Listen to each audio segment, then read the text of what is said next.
A special effort has also been made to describe and to fully illustrate in full color several diseases of tropical crops important in different parts of the world, such as rice in the Far East, beans in Central and South America, cassava, cacao, and sorghum in Africa, and tropical fruits such as citrus, papaya, coconut, and coffee in the Americas, and so on.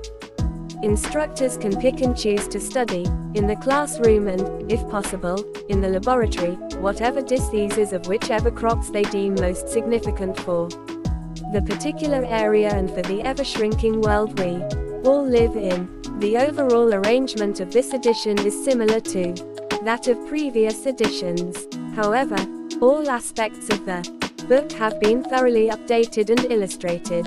Newly discovered diseases and pathogens are described, and changes in pathogen taxonomy and nomenclature are incorporated in the text. Changes or refinements in plant disease epidemiology and new approaches and new materials used for plant disease control are discussed. The chapters on diseases caused by prokaryotes, bacteria and molecules, especially the one on diseases caused by plant viruses and viroids, have been revamped due to the large amount of new information published in recent years about such pathogens and diseases. And, in all cases, partial tables of contents have been added to each chapter and to its main subdivisions for better clarity and understanding of the arrangement and inclusion of the topics in the appropriate subdivisions. A new feature that has been added to the book is the presentation of a number of topics of special interest in separate boxes.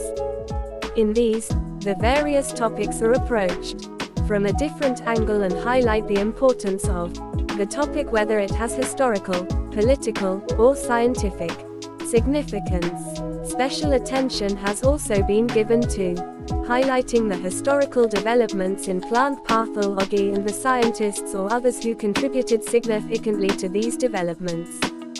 As in other recent editions, much of the progress in plant pathology has been in the areas of molecular genetics and its use in developing defenses in plants against pathogens. Discoveries in basic molecular genetics, particularly discoveries in how plants defend themselves against pathogens and in the development of mechanisms to produce disease-resistant plants, receive extensive coverage. It is recognized that some of the included material in chapters 4, Genetics of Disease, 5, How Pathogens Attack Plants, and 6, How Plants Defend Themselves Against Pathogens, may be both too much for students taking plant pathology for the first time and somewhat difficult to follow and comprehend.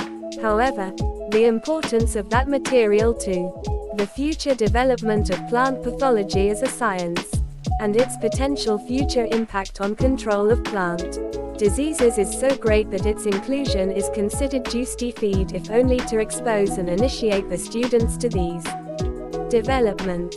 There are numerous colleagues to whom I am indebted for suggestions and for providing me with numerous slides or electronic images of plant disease symptoms or plant pathology concepts that are used in the book.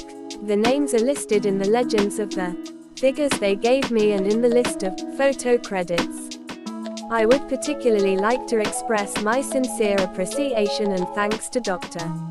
Ewan R. Evans of the Agronomy Unit of the Alberta Agriculture, Edmonton, Alberta, Canada, who, as editor of the slide collection. Thank you so much for watching this video. We will meet again in next video. See you soon, guys.